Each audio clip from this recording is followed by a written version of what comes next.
Ang alamat ng bundok Kanlaon. Isang alamat mula sa Negros Occidental. Inedit at isinatinig ni Ginoong Cavite. Sa malayong lugar ng Bisaya, sa Negros Occidental, ay may isang hari na ang pangalan ay Haring Laon. Siya ay may mabuting kalooban at pantay-pantay na pagtingin sa kanyang mga nasasakupan. Sa katunayan, ang kanyang mga magsasakay binibigyan niya ng kalahati ng kanyang mga aning pananim kapalit ng tapat na paglilingkod sa kanya ng mga ito. Isang araw, habang namamasyal si Haring Laon sa kaniyang maluwang na bukirin, ay may napansin siyang kakaiba sa tuktok ng bundok, na tila isang malaking ulupong na may 7 ulo. Kaya agad siyang nagbalik sa kaniyang kaharian upang utusan ang mga kawal na sugpuin ang natanaw niyang malaking salot sa tuktok ng bundok. At dahil sa dapit hapon na nang makarating at masabi ng hari sa kanyang mga kawal ang kanyang nakita, ay minabuti na niyang ipagpabukas na ang pag-akyat sa bundok dahil lubhang napakapanganib kung aabutan ng gabi sa bundok ang kanyang mga kawal. Malalim na ang gabi, ngunit gising pa rin ang hari dahil sa pag-iisip na baka sumalakay ang napakalaking ulupong na iyon sa kanyang lugar.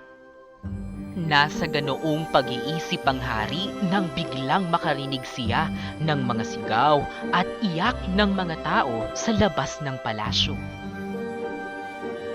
At nang biglang may tumawag sa hari na kawal, "Mahal na hari, sinalakay tayo ng salot na iyong namataan sa tuktok ng bundok."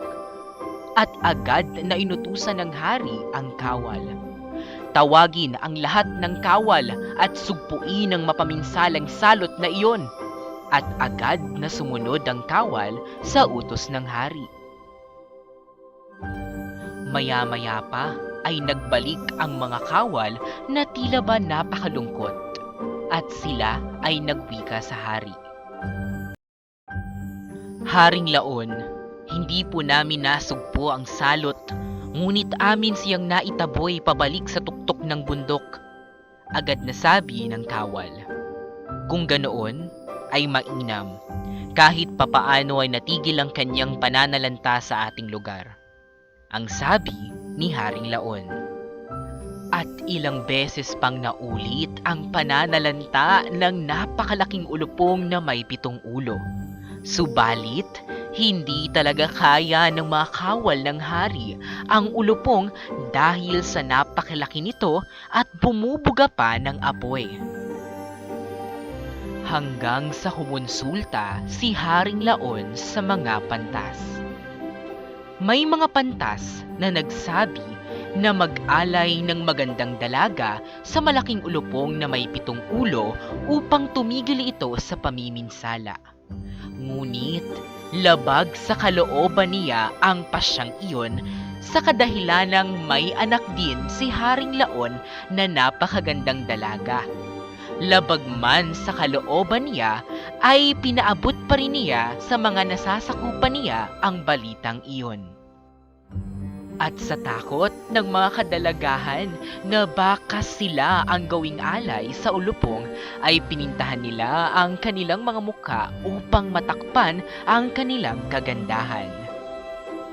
At nang naglibot na ang mga pantas upang pumili ng dapat ialay sa ulupong, ay wala silang mapili dahil sa ang lahat ng dalaga ay nagmistulang nasunog ang mga mukha dahil sa apoy na ibinubuga ng ulupong na may 7 ulo.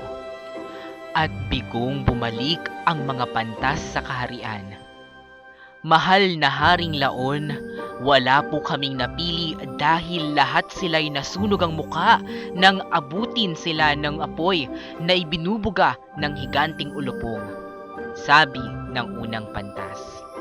Subalit si Prinsesa Talisay na lamang po ang natitirang maganda sa ating lugar, ang sabi ng ikalawang pantas.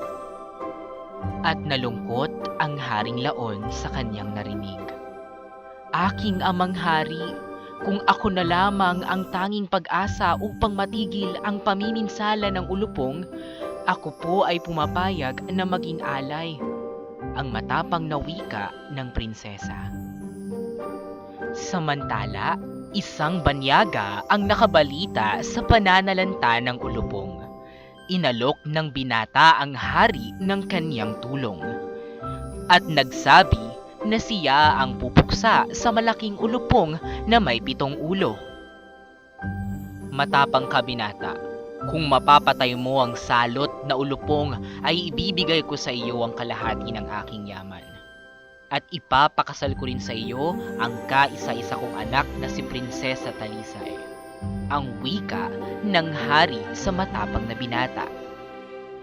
Lingid sa kaalaman ng marami ay may kapangyarihan ang binata na makipag-usap sa mga hayop at insekto.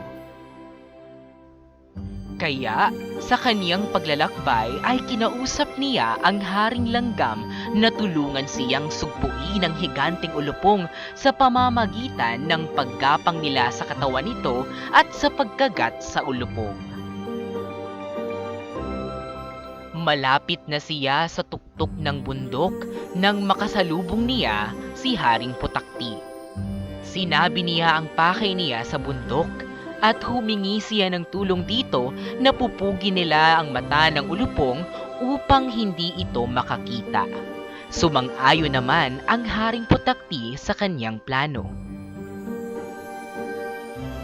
At sumapit siya sa tuktok ng bundok. Nagsimula na gumapang ang mga langgam sa katawan ng ulupong. Sinugod naman ng mga putakti ang mga mata ng ulupong. Hindi na alam ng ulupong ang kanyang gagawin dahil sa sakit na kanyang nararamdaman. Sa gitna ng labanan ay napadaan ang mga uwak. Pinakiusapan nito ng binata na tulungan siya sa pagsupo sa malaking ulupong. At hindi naman siya nabigo dahil tinulungan siya ng mga ito. Pinagtutukan nila ang 7 ulo ng ulupong kaya nagkaroon ng pagkakataon ng binata na mapugot ang bawat ulo ng malaking ulupong. Siya'y nagbalik sa kaharian na dala ang 7 ulo ng higanting ulupong. Agad na nakarating ang balita kay Haring Laon at sinalubong niya ang magiting na binata. Binabati kita sa iyong tagumpay, matapang na binata. Ngunit hanggang ngayon ay hindi ko pa alam ang iyong pangalan. Wika ni Haring Laon. Kan po ang aking pangalan, mahal na hari. Matuling tugon ng magiting na binata. Tinupad ng hari ang kanyang pangako na ang kalahati ng kanyang yaman ay ibibigay niya kay Kan, pati ang pangakong pagpapakasal kay Prinsesa Talisay. At masaya naman sila na nagsama bilang mag-asawa. Ang bundok ay pinangalanan na Kanlaon. Ito ay bilang pagunita sa katapangan ni Kan at kabutihan ni Haring Laon. At dito na nga nagtatapos ang alamat ng bundok ng Kanlaon.